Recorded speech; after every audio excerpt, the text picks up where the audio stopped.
Thank you. I am really excited to be here with you guys. It's been a while since I've been at a Q event, and I know there's a lot of new Q folks in here, but how many people have been to like 5 Q events or more?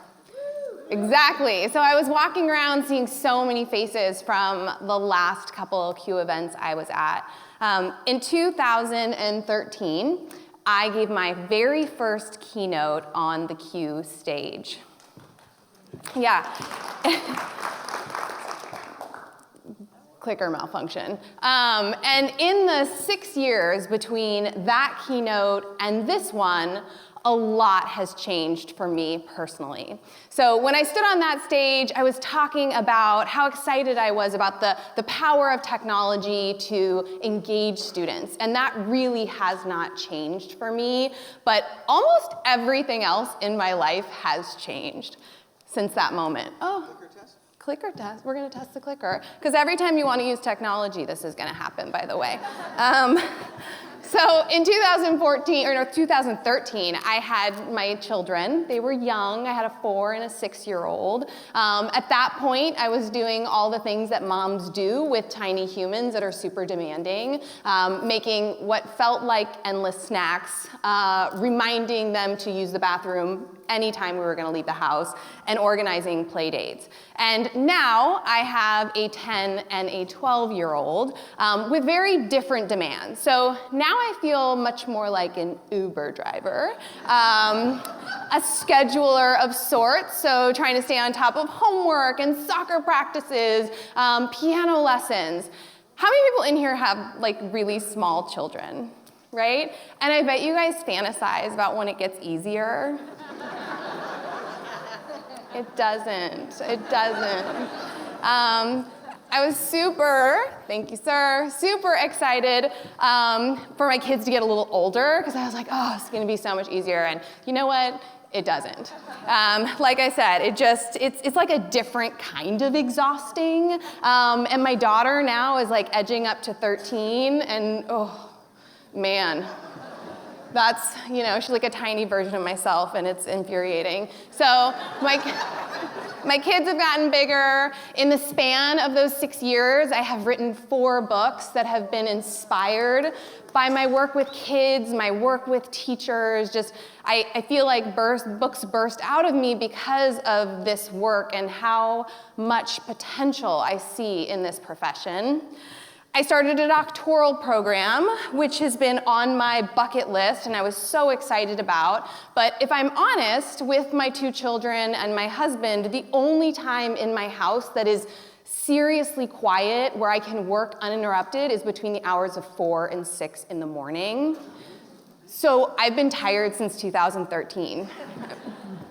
I also lost my home in the Santa Rosa fire. And when we talk about the Q family, I cannot tell you how true that word family really is. There are people in this room and the Q community in general who reached out to me personally in this moment when I wasn't really sure what was going to happen for my family. And for those of you who were those people who reached out, I cannot thank you enough. I'm so grateful to have such an amazing network, professional learning network around me. And the fire caused a lot of trickle effects. It had kind of this impact on my life in lots of different ways, obviously. We had to move to a rental far away from my school district and my kids' school district, which means I now have a 70-minute commute to get my kids to school.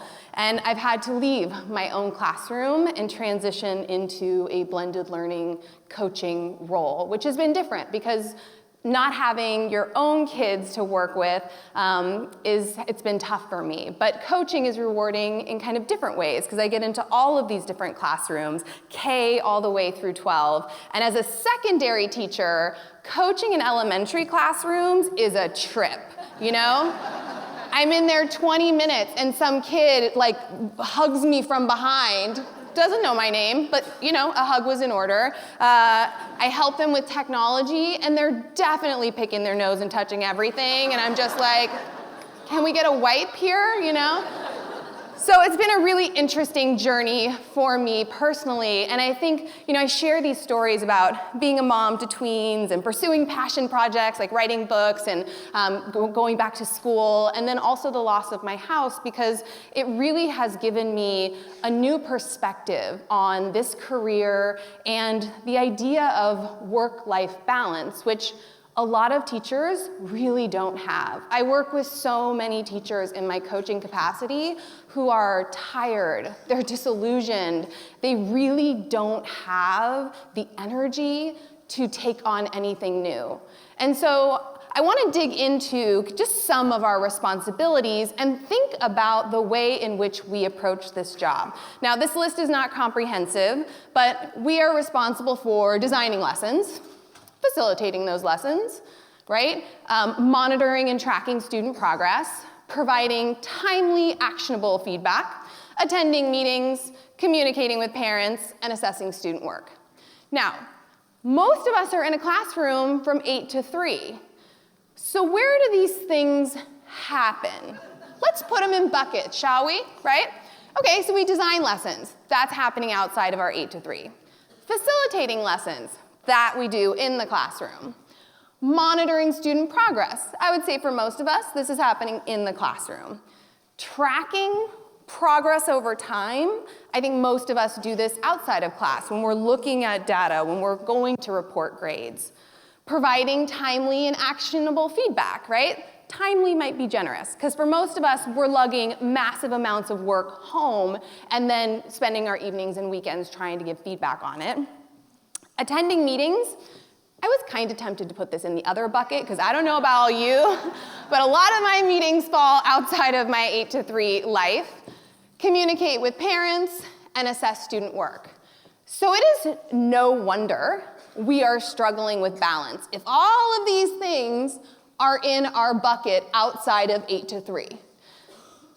That is a problem. And one of the questions that I really encourage teachers to think about is my teaching practice sustainable? Or in 5, 10 years, am I going to be so tired and so run down that I don't want to do this job anymore? And I worry that even teachers just coming out of credential programs are being taught to approach this profession in a way that is unsustainable. Here's an example. So I go into a lot of classrooms, and I observe workflows. This is the workflow I see most often. It's teacher-led workflow. So teacher assigns the work, students do the work, and the teacher collects massive stacks of literal or digital work. Then the teacher spends hours of their time outside of school giving feedback to student work. Then they pass back the work, students glance at the grade or the point value, and then we're lucky if it makes it into the recycling, right? That is a massive amount of work for the teacher. So a full-time teacher teaching what, 150, 160, sometimes more than that? So every time you assign something that you're gonna touch, you're going to have 150 versions, I mean, they're not all gonna do it, 130 of those. I'm not a math teacher, but that math is not good for us, okay? I think it is time to rethink our workflow and start asking ourselves, who is doing the work in our classrooms? Because I would argue in most classrooms, it's the teacher doing the lion's share of the work. And the person doing the work in the classroom is the person doing the learning. So why would we rob our students of the opportunity to learn? We have to reimagine our workflow so that our students are doing the work in the classroom. I absolutely believe that students should be doing the lion's share of the work. So let's take a look at a student-led approach to the exact same workflow. So teacher assigns something, student completes the assignment.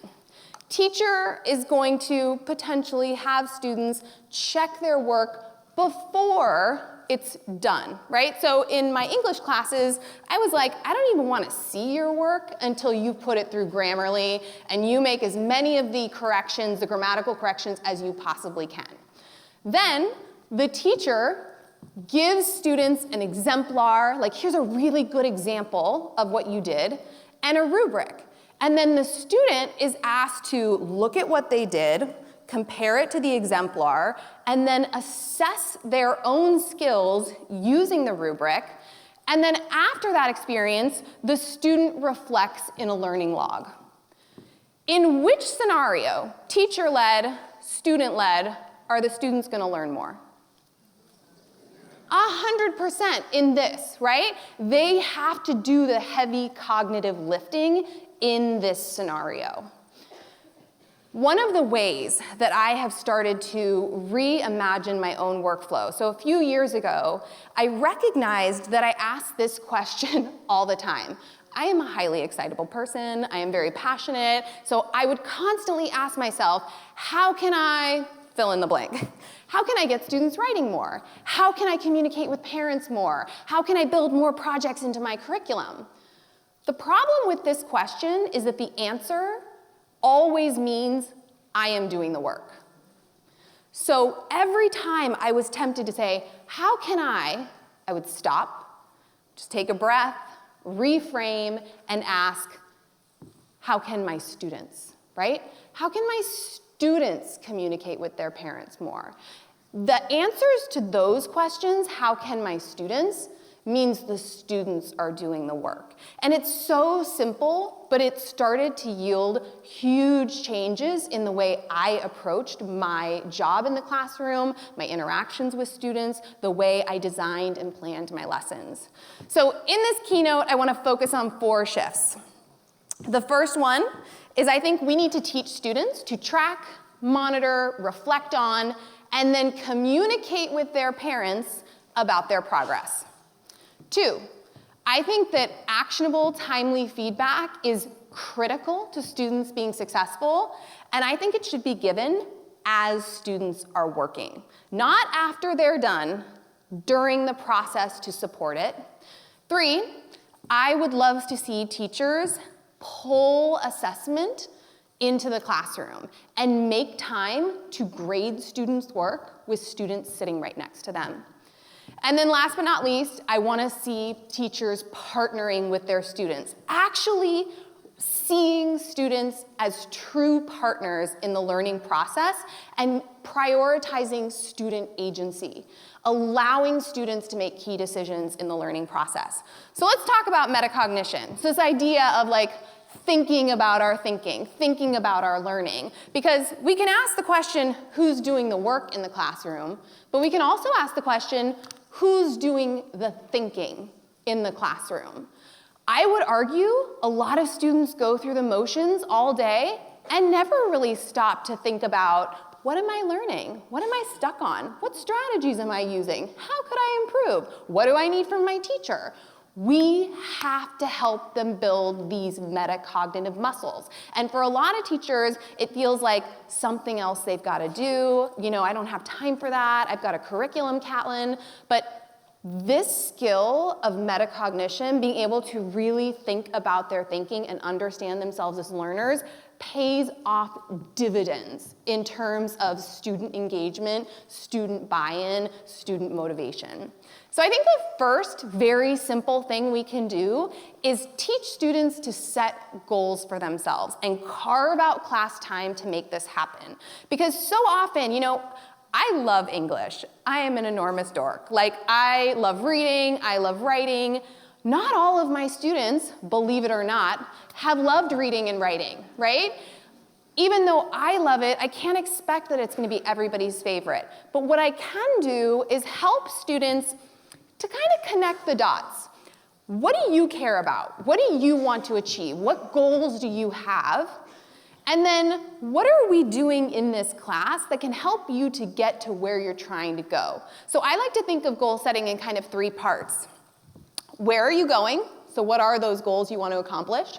How are you going to get there? What are the specific steps you're going to take? And then how will you know when you've arrived? What will success look or feel like for you? And I think the more we get students setting goals and connecting the dots between what we're doing and what they want to achieve, that is like a first step in teaching them to really think about their learning. The next thing I would say for teachers who are like, oh, I love this idea, Catlin, but I don't know what routines, where should I start with metacognition? So beyond goal setting, end the week with an exit ticket. People love exit tickets, right? It's a quick way to grab information, but use your exit ticket to ask, what's one skill? What's one concept that you learned this week? And you know what? Describe for me how you learned it. What was the process for you? What goal do you have for yourself next week? If you could design a learning activity to help a peer learn what you learned, what would you have them do? So making this like an end of the week routine where students have to stop and actually think about, what did we do this week? And what did I learn? And how did I learn it? And if I was going to teach it, how would I teach it to my fellow peers, right? It's a simple way to dip our toes into this idea of teaching metacognition. Now, I don't want to just dip my toe. I like to just cannonball right in with my students. And so I also, at the beginning of every single unit, I choose 10 target skills. I'm like, these are the standards I'm going to hit hard this unit. And then every single week, at least 25 minutes, so either as a station or as a whole group, I would have students open up this document, and I just did it on a Google document, blasted it out via Google Classroom, and I would have students think about, what's something we did this week? I'm going to pull one example of the work we did this week, and I'm going to align it to one of these standards, and then I'm going to assess, where do I think I am on a scale of 1 to 4 in mastering this particular standard based on the work that I did. And so not only do they have to include documentation of their work, a picture, a link to their work, then they had to use a rubric to assess their skill set, and then they had to justify why they gave themselves a 2 out of 4, why they gave themselves a 3 out of 4. And then, because it's in a Google Doc, if you're stuck, if you're not where you want to be in terms of your journey toward mastery, if you need something else from me or the teacher you're working with, tag us in a comment and let us know. Advocate for yourself as a learner and say, I'm stuck here. I'm not making progress. I need help from you. So the next piece of this is real-time feedback. And I'm going to be really honest with you guys. The idea of moving feedback into the classroom was very much driven by my own total exhaustion. There are 2 parts of teaching that I will be really honest, I don't care for. One is taking the take-home, the work take-home, the feedback, the grading. 2, dealing with parents. I know, it's awful, but I'm gonna say it, right? There are some lovely parents, but it only takes a couple that are a little bit intense to make you wish it was summer. So for me, I was like, you know what? I'm not taking feedback and grading home anymore. I'm all done. I want this to be useful to students, and I was spending hours and hours giving feedback, but I was giving it at the end, when they were all done. And then I was so surprised that all this feedback I was giving them wasn't really moving the needle in terms of their skill set.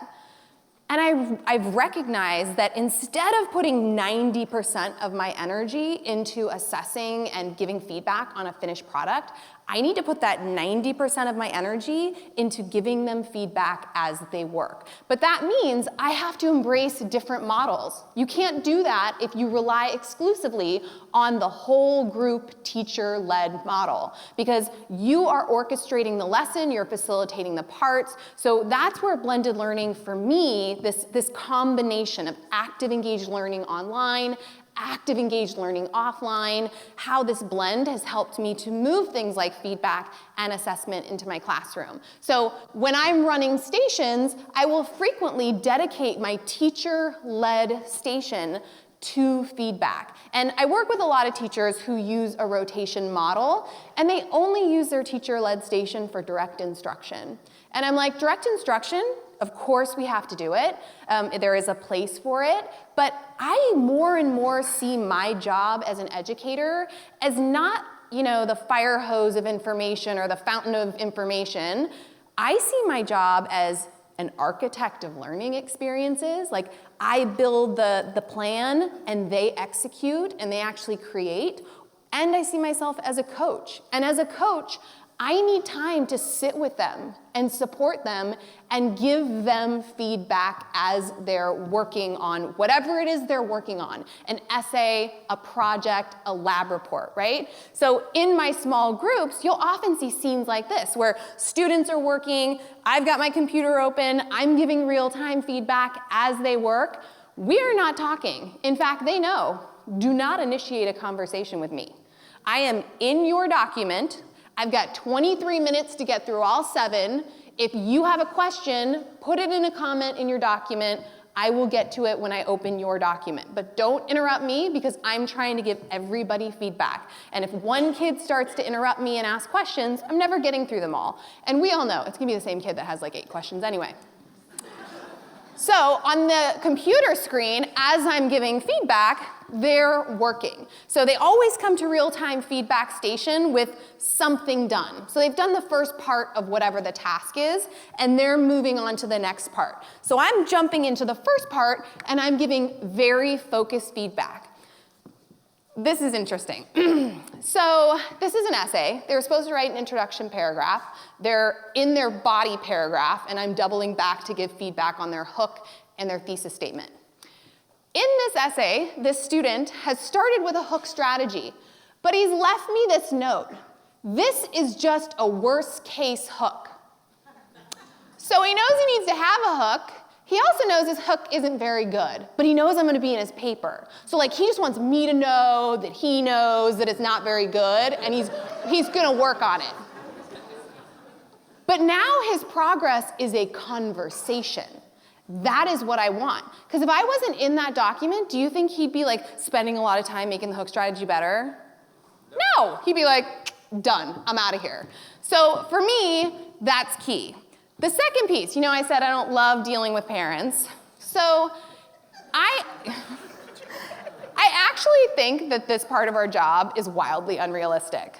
There's like one of me, and then 150 parents, and like I'm supposed to keep all 150 parents abreast of like what their kids are doing.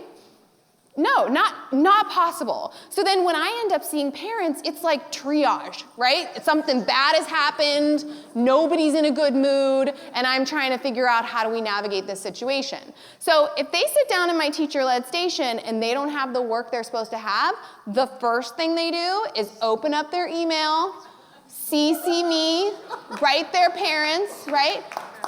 Something along the lines, and P.S., they don't know how to write an email, so you need to give them a template, right? So, dear mom and dad, in English, we are working on, insert the name of the assignment. I'm supposed to be target for the class. Currently, I am state, progress or utter lack thereof. And then my plan for catching up is, and then action plan with completion dates, love your child. The most interesting part of this whole experience is that most parents reply all, right? Oh, it's so interesting, Rebecca, because when you asked to go to the volleyball game on Wednesday night, you said you were all caught up, and now I'm wondering what's happening, and I'm like, I'm out. And another thing is happening. I know, I've done this with lower elementary when I am coaching teachers, and they will leave their parents' audio updates on Remind. I've had parents who get updates via like a learning management system. So there's lots of ways to adapt it if you're like, oh, my kids don't have email, but I totally want them leaving their parents' updates. And even in a school district where I was supporting a 2nd grade teacher, they created a Google slide deck, and the Google slide deck was shared with the parent, and the student would write a little update on the Google slide deck for each week, filling in sentence frames about their learning. So lots of ways to be creative. And for me, as a secondary teacher at the beginning of school, I often got these emails from students that read, I need this. And I was like, hello, that's not how you write an email. Try again, right? So teaching them how to communicate in this space.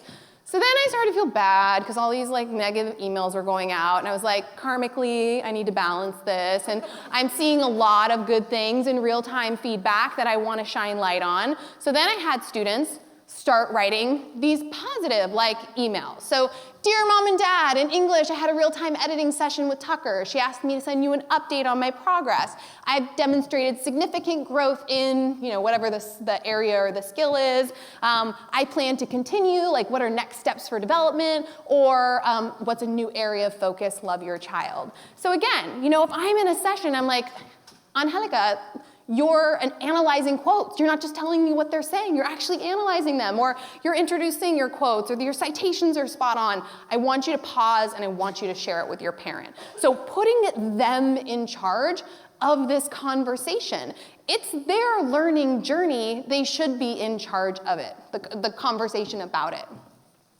So then we have assessment. Now, my big point here is that I feel like if it's worth grading, it's worth doing with the kid sitting right next to you. So they understand why the heck they're getting the grades they're getting. Because for a lot of kids, the grading process is very mysterious and opaque. They don't necessarily understand their grades. A lot of grades get kind of tossed into the grade book right before grades are due, and then they just don't understand, why am I getting the grades that I'm getting? But in order to really simplify and demystify grades, we have to start getting real about what we're grading and why we're grading it. I worry that too many teachers are trying to grade everything because they are afraid. They are afraid if they don't grade it, students won't do it. Or if they don't grade it, well then, why did I assign it? What's the value? I think there's a lot of value in work that kids do that doesn't necessarily need a grade. So when I was trying to figure out where do I invest my finite amount of time and energy, I developed this flow chart, and I use it when I coach teachers. So if the purpose of work is practice and review, no feedback, no grade. That doesn't mean no one's looking critically at it. I could give students an exemplar, a rubric, self-assess, peer assess, check it against an answer key. But if we start slapping grades on practice and review, where is it safe for a child to fail? And that concerns me. My daughter is in a math class and her homework gets graded. And I'm like, where is it okay for her to make a mistake if that's the case? If the purpose of work is, they're working toward a product, then I give them feedback, but no grades. Yet I meet a lot of teachers who they'll do a multi-part process or project like a research paper, and kids get literally a point value for every single part that gets submitted, and teachers are so focused on giving that point value, oh, you did your introduction, you did your first paragraph, that they focus on that instead of, here's what I'm seeing that's really strong, and here's what you're missing, and here's what I would recommend, that feedback component. And then if the purpose of the work is assessment or a finished product, then I'm focused on giving them a grade. And that's me circling language on a rubric. I'm not writing any more comments on that finished product. Now, that's not to say if a kid got an assessment score and they're like, whoa, Tucker, this is not gonna be okay for me in my grade. And I'm like, okay, well, you wanna edit, you wanna revise, you wanna resubmit for a new assessment score, then I will conference with you. I will give you another round of feedback. But I am not giving you feedback unless you are going to act on it, unless you're gonna do something with it. And so for me, I obviously grade a whole lot less because of my approach, because of that flowchart you just saw. And when I want to give students an assessment score for work that they have produced, I do it with them sitting in the seat right next to me and basically conduct what is a think aloud. But to create that space and time to sit next to kids, give them feedback, assess their work, we have to start thinking strategically about the way we design lessons. And if we're using the whole group lesson exclusively, we need to break outside of that model. We need to think about, even if you have limited tech, is there a rotation you can design where students are moving between online and offline activities, individual and collaborative activities, so that you can pull individual students to have grade side-by-side grade conversations, assessments with them, right? Maybe you do it in a whole group rotation where if you are fortunate enough to have a Chromebook cart or one-to-one, you rotate the entire class between offline and online activities. And when they're online, you're pulling individual students for these quick conversations. Station rotation, like I said, is a great one if you don't have a device for every kid.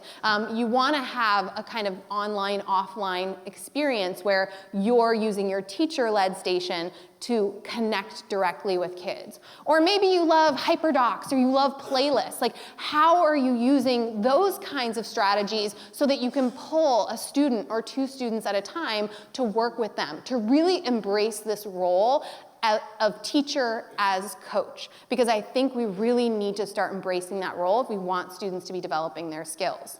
Now, another thing that when I work with teachers, I've met a lot of teachers who are like, Catlin, but my district requires that I enter X number of grades, like every grading period. And I'm like, okay, that's fine. You can grade less and still make it work. So I don't know why teachers come into this profession feeling like I have to grade every single aspect of every single assignment every single time. But that is really when I coach teachers, what I hear. So when I'm coaching, I'll say, okay, you have this big argumentative rubric. That doesn't mean that every time kids do a piece of argumentative writing, you have to grade every single part of it. So for example, in the first argumentative essay my kids write in the year, if I graded them on mechanics, oh my gosh, so sad, right? Like, I have 9th graders who come into my class and I could say, I will give you $100 if you can tell me what an adverb is. Not getting that $100, nope. So there are kids who don't know their parts of speech, and then there are kids who are ready to tackle passive and active voice. So they don't start in the same places, and I don't think it's fair in the first 6 weeks of school to grade them on that. Instead, I might start by grading claims. Yeah, how solid are the claims in this piece of argumentative writing? How solid is your evidence? Does your evidence actually support the claims you're making? And let's look at analysis. Are you really digging into analyzing how this evidence supports your claim?